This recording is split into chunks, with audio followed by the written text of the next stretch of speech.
തിരുവനന്തപുരം കാര്യവട്ടത്ത് മകനെ പിതാവ് വെട്ടിക്കൊലപ്പെടുത്തി. കഴക്കൂട്ടം കാര്യവട്ടം ഉള്ളൂർക്കോണം സ്വദേശി ഉല്ലാസാണ് വീട്ടിനുള്ളിൽ വെട്ടേറ്റ് മരിച്ച നിലയിൽ കണ്ടത്. സംഭവവുമായി ബന്ധപ്പെട്ട പിതാവ് ഉണ്ണികൃഷ്ണൻ നായരെ പോത്തൻകോട് പോലീസ് അറസ്റ്റ് ചെയ്തിട്ടുണ്ട്. സാരംഗ് ഞങ്ങളുടെ പ്രതിനിധി വിവരങ്ങളുമായി ചേരുകയാണ്. സാരംഗ്, എന്തായിരുന്നു സംഭവിച്ചത്? എന്തൊക്കെയാണ് ഇപ്പോഴത്തെ വിവരം? 8 മണിയോടെയാണ് ഇത്തരത്തിലൊരു ദാരുണമായ സംഭവം നടന്നത്. കാര്യവട്ടം ഉള്ളൂർക്കോണത്താണ് ഇത്തരത്തിലൊരു പിതാവ് മകനെ വെട്ടിക്കൊല്ലുന്നത്. 35 വയസ്സുള്ള ഉല്ലാസാണ് വെട്ടേറ്റ് മരിച്ചത്.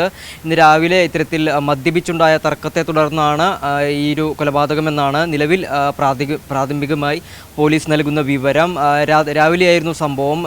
ഈ പിതാവ് തന്നെ മകനെ വെട്ടിപ്പരിക്കേൽപ്പിച്ച ശേഷം ഭാര്യ ഉഷയെ, അതായത് തൊട്ടപ്പുറത്തെ വീട്ടിലുണ്ടായിരുന്ന ഭാര്യ ഉഷയെ വിവരമറിയിക്കുകയായിരുന്നു. ഇത്തരത്തിൽ മകൻ വീടിനുള്ളിൽ വെട്ടേറ്റ് കിടക്കുന്നു എന്നുള്ള വിവരം അറിയിക്കുകയായിരുന്നു. തുടർന്ന് ഈ ഭാര്യ ഉഷ അപ്പുറത്തുള്ള വീട്ടിൽ നിന്ന് ഓടിയെത്തുമ്പോഴായിരുന്നു ഈ മകൻ രക്തത്തിൽ കുളിച്ചു കിടക്കുന്ന ഒരു കാര്യം കണ്ടെത്തുന്നത്.